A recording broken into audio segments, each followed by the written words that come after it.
पड़ रहा था और थकान बहुत रहती थी और बार बार बीमार पड़ती थी, जैसे यूरिन इन्फेक्शन, साइनस सब जुड़ी हुई थी। और जब जो प्रॉब्लम आता था डॉक्टर को दिखा रहे थे, लेकिन उसके साथ साथ जो छोटी छोटी प्रॉब्लम्स थे हम उनको इग्नोर करके जीवन में आगे बढ़ते चलते। लेडीज लोग अपनी तरफ तो ध्यान देती नहीं, हाउस वाइफ, बस उनको पता है कि परिवार की सेवा करना। ऐसा करते करते 1.5 महीने पहले जब हाथ पैर में झंझनाहट होने लगी और ये शोल्डर जो है ये हाथ ऐसा उठता नहीं था, फ्रोजन शोल्डर हो गया था, तो उसके बाद मुझे ऐसा लगा और सांसें बहुत तेज तेज चलने लगी, जैसे सीढ़ी से चढ़ते हम ऊपर आते हैं, चेयर बैठना पड़ता था मुझे, मतलब सांसें बहुत तेज चल रही। तो ऐसा लगा कुछ तो प्रॉब्लम है, तो प्रोफाइल टेस्ट करवाया ब्लड यूरिन का, उसमें पता चला कि कोलेस्ट्रॉल, शुगर, बीपी बढ़ा हुआ है, विटामिन डी की कमी है और गठिया भी हुआ है। तो डॉक्टर ने तो कहा कि ये सब अभी शुरुआत है, आप दवाई नहीं लेने से भी चलेगा, लाइफ स्टाइल थोड़ा सा ठीक कर लीजिए, नमक कम खाए, पानी ज़्यादा पिए। लेकिन मुझे ऐसा लगा अगर ये बढ़ गया तो फिर ज़िंदगी भर मुझे दवाओं का ही सहारा लेना पड़ेगा। तो क्या किया जाए, वेलनेस सेंटर का पता चला। तो मेरी दवाई 1 महीने में ख़त्म हो नहीं पाई थी, उसके पहले ही मैं यहाँ पहुँच गई 13 जुलाई को, और मेरी दवाई खत्म होनी थी 17 जुलाई। यहाँ आने के बाद यहाँ का पॉजिटिव एटमॉस्फेयर, असारा गाइडेंस के साथ साथ मेरी तबीयत अच्छी होते चली गई। और धीरे धीरे 15 अगस्त आने से पहले मेरे बहुत सारी समस्याएं, जैसे कि फ्रोजन शोल्डर, वेरिकोस की समस्या थी, वो धीरे धीरे कम होती नजर आ रही थी। एनर्जी लेवल बहुत बढ़ गया था, थकान कम हो गई थी और पाचन क्रिया भी अच्छी होने लगी। तो मुझे ऐसा लगा मुझे यहाँ रहना है, इस परिवार में पॉजिटिव एटमॉस्फेयर जो कि देखने को नहीं मिलता है। यहाँ आने के बाद ऐसा लगा कि सब एक दूसरे का भला चाहते हैं और सब इतनी मतलब सकारात्मक एनर्जी से भरे हुए लोग, और सर हमें सिखाते हैं कि किस तरह से हमारी दिनचर्या होनी चाहिए, जो हमें पता नहीं था। सुबह से शुरुआत एल्केलाइन फूड से करनी चाहिए, प्लेट 1 क्या होता है, प्लेट 2 क्या होता है, फल किस समय खाना चाहिए, किस समय सोना चाहिए, किस समय उठना चाहिए, ये सब हमको पता नहीं था और बाहरी दुनिया में पता किसी को है भी नहीं।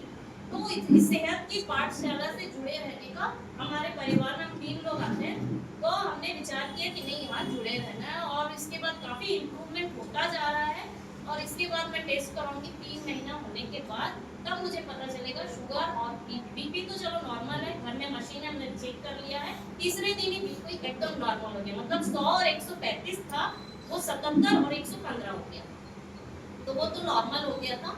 तो यहाँ आने के बाद मुझे बहुत एनर्जी मिली है और अभी गणपति बप्पा घर घर पधारे हुए हैं तो मैं बताना चाहूँगी इनके हाथों के शस्त्र और उनकी मुद्रा को मतलब इंडिकेट करते हुए यहाँ जो भी हमको लड्डू बता रहे हैं तो उनके हाथ में सबसे पहले वर्षा या कुछ कुल्हाड़ी होती है, वो बता रहे हैं नकारात्मक जो विचार है उनसे हमको दूर रहना चाहिए। जैसे हम यहाँ पॉजिटिव एटमॉस्फेयर से जैसे ही बाहर निकलते हैं, हमको देखकर लोग क्या बोलते हैं, अरे नहीं ये फ्यूल पीने से क्या हो जाएगा, आपका जो है किडनी खराब हो जाएगी, या जब आप बंद कर दोगे तो वेट वापस गेन हो जाएगा या महंगा है, यही कहा जाता है बाहर में। लेकिन हमको सकारात्मक और नकारात्मक में क्या चुनना है वो हमको जाना है ना। हम सब बुद्धिजीवी समझते हैं कि हमको नकारात्मक विचारों से दूर रहना। आज ही विकास सर ने डाला था व्हाट्सएप पे कि सकारात्मक होने के क्या क्या फायदे हैं।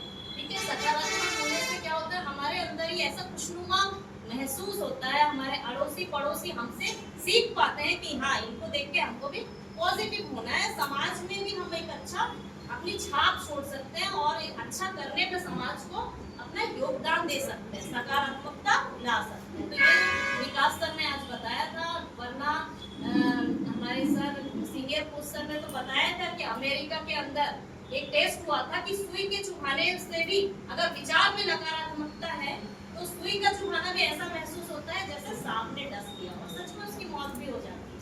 तो ये है नकारात्मकता का इफेक्ट। दूसरे हाथ में रहता है रस्सी। रस्सी जो होता है वो डिसिप्लिन का प्रतीक है। सर जैसे बोलते हैं क्लब कल्चर के बारे में कि घर से अलग हमारा एक दूसरा घर है, तो माहौल जितना स्वस्थ होगा, साफ सुथरा होगा, हम उतने ही जल्दी अपनी जो चाहते हैं हमारे लक्ष्य को हम उतनी ही जल्दी पा सकते हैं। तो हमको क्या करना है, डिसिप्लिन में रहना है। 5 पिलर जो यहाँ बताया जाता है पॉजिटिव माइंडसेट के साथ, उसके साथ साथ चलते चलते, और सच में हो ही रहा है, सब लोग हम जितने लोग यहाँ बैठे हैं उनको फॉलो करते हैं और सब स्वस्थ हो रहे हैं। तीसरे हाथ में उनके होता है आशीर्वाद। आशीर्वाद की मुद्रा होती है देने का। सर जैसे बोलते हैं हमको जो खाना परोसा भाव दिखाओ देने का। यहाँ थैंक यू जो है एक देने का भाव, शुरुआत तो एकदम एक से ही होती है, फिर बढ़ते बढ़ते बढ़ते हम अपना अपने परिवार, पड़ोसियों और रिश्तेदारों और सबका भला करने का हमारे अंदर गुण आना चाहिए।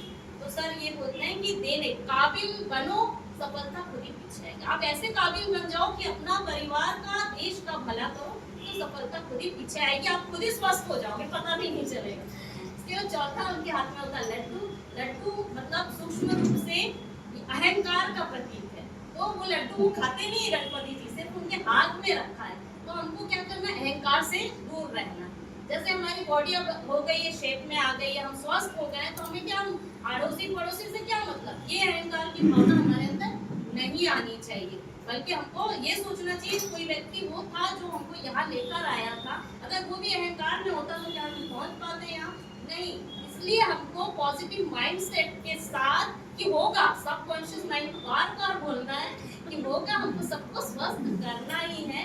और यहाँ जो भी हम सीखते हैं, पॉजिटिव, इतने सुंदर चेहरे और सर पे इतने गाइडेंस में, है ना, तो हमको हमारे अंदर हमेशा पॉजिटिव एनर्जी भरी होती है। हम 3 मेंबर क्यों आते हैं? क्योंकि यहाँ बॉडी, माइंड और सोल तीनों पर काम होता है, जो बहुत जरूरी है और इसका इम्पैक्ट पड़ता है, तभी हम स्वस्थ हो जाते हैं। और ये फ्यूल सिर्फ इसीलिए घर में पीने से कोई फायदा नहीं है, क्योंकि ये सारे जो भी हम खाते हैं उस पर हमारे विचार का भी बहुत इम्पैक्ट पड़ता है। ठीक है, तो आज हम यहाँ लगातार आ रहे हैं उसी इम्पैक्ट के लिए, उस कंसिस्टेंसी के लिए। Thank you sir.